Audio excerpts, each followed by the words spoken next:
Hello, this is Gerald van Was. I have to go for it.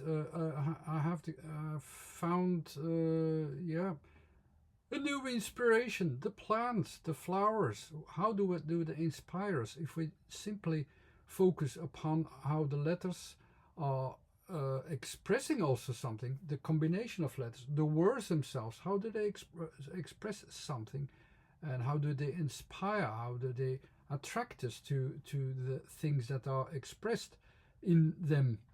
I have a theory that allows you a bit better to find the reason of focuses, the really very specific focuses that are present in each letter, and how we can combine them is something that you have to learn a little bit, but I have a method that makes you aware a little bit better how this works. And for plants it's easy, that they are about the growth process, so of course they will unfold something of letters that really also bring together things that will be prosperous from letter to letter. So they will be combinations that are not very contradictory, so that will also be more easy to change them into a form and to get that message out of it.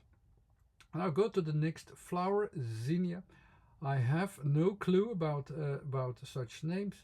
I never learned any of these, so if all of these are new for me, I just go for the letter combination, and then I look up the flower itself and see how much it matches. So, but before we have the Z as the first letter, let's have some explanation, because there are a lot of letters actually between the S and the S and the Sh and the R and the Z.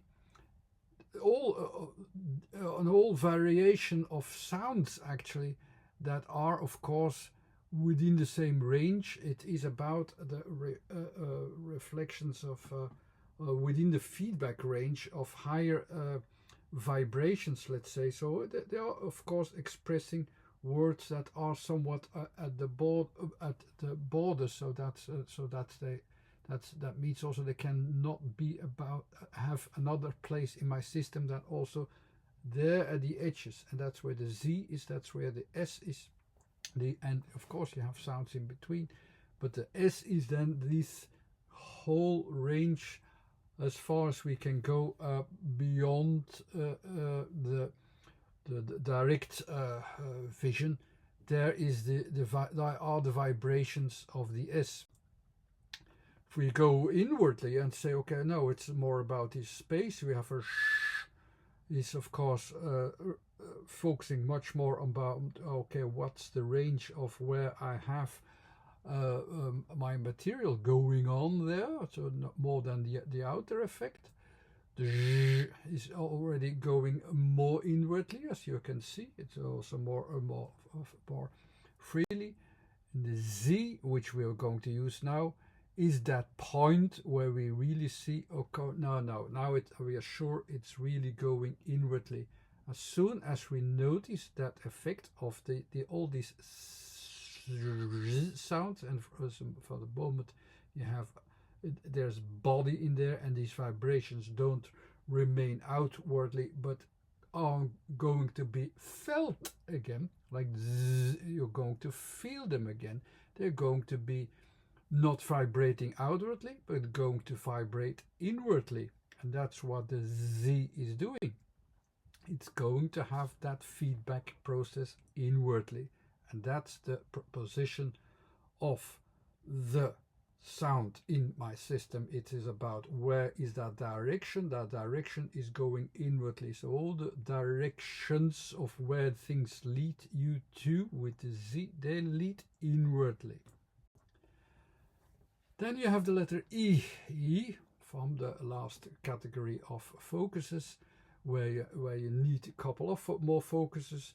The E says, I can have this Z more than once, because it is about a description, it is a quality, which is a general quality. I can apply it in different places. So Z and E will do that. I can apply this inwardly thing more often. The N, then, we just take that separately. Where can we, with the Z here visible, where will the N be, can we derive it?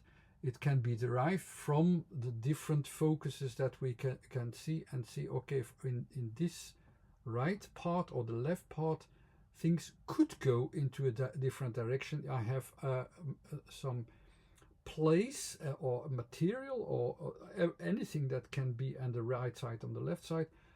This can go into a different direction. That's the consciousness that you can have with the N.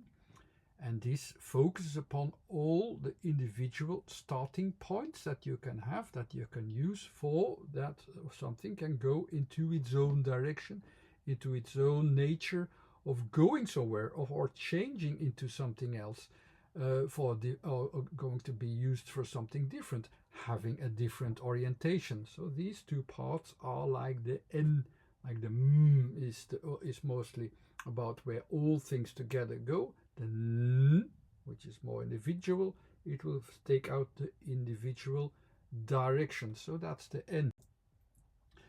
With another N to it, of course, it will show you also, no, there will be more things inside which can also have their own individuality, and it can have their own directions as well. So you have that multiple vision in this way, that you can say, okay, we can go all directions. Together with the Z, I, N, N, it is of course these vibrations which can be seen in parts, and they can go from almost like from individual points, have their own message, almost like you can see. And with the flower in mind, you can already see that, okay, it has indeed these different focuses. With the different petals, it's also possible that they all have different vibration. Maybe they vibrate together. I don't know. It doesn't say that that it has individual entry points. I don't know that. I don't know if that is the point, but it is going. Actually, we have these separations, and these vibrations are divided into all of its own directions, actually. And the Ia is that focus again from, oh no, I have one application, and that's my flower itself.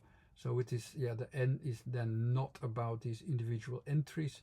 Probably it's more like it has individual layers than more maybe with its own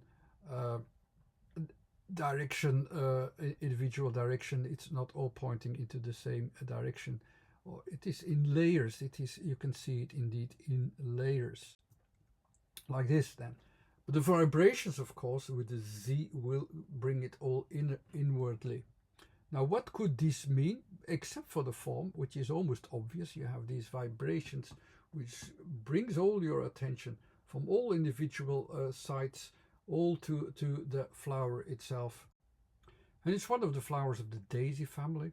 What you can sense, of course, is not just what I already described in form, but you can also, if you want to associate more from it, you have that innerly vibrating influence which is spreading, and which is spreading towards all this area, in which it could become an inner threshold, let's say.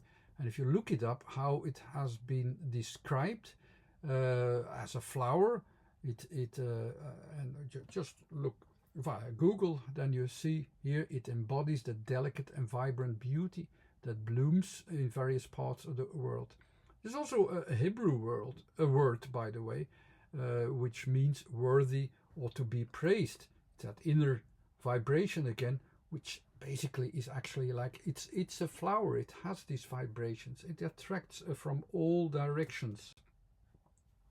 And when I look up further, so how what the meaning is of this zinnia, or how it is associated, then you can read here that the zinnias are more than just botanical wonders. They possess a spiritual essence that resonates with many individuals.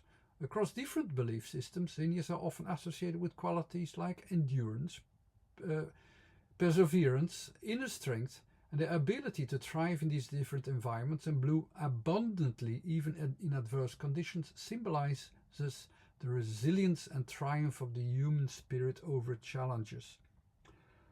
From the sounds alone, I would say, okay, you have this vibration which attracts you to the flower, which has not just these multiple positions, which all go to this to the same flower. At the same time, it enhances this vibration as well. Basically, the essence of a flower, what a flower could be, of course. So was this helpful? Can you also sense the flower better by knowing this?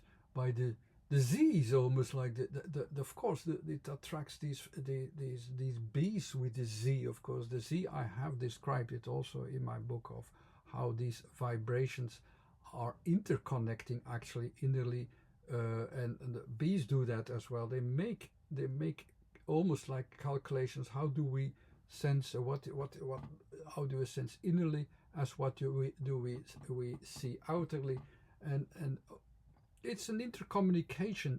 It makes that happen, this intercommunication. Okay, a lot of blah blah before I know it. So I hope it was enough that to make you just realize what is going on and why this flower is actually described exactly like a flower, what a flower is. Okay, thanks again for watching. Bye bye.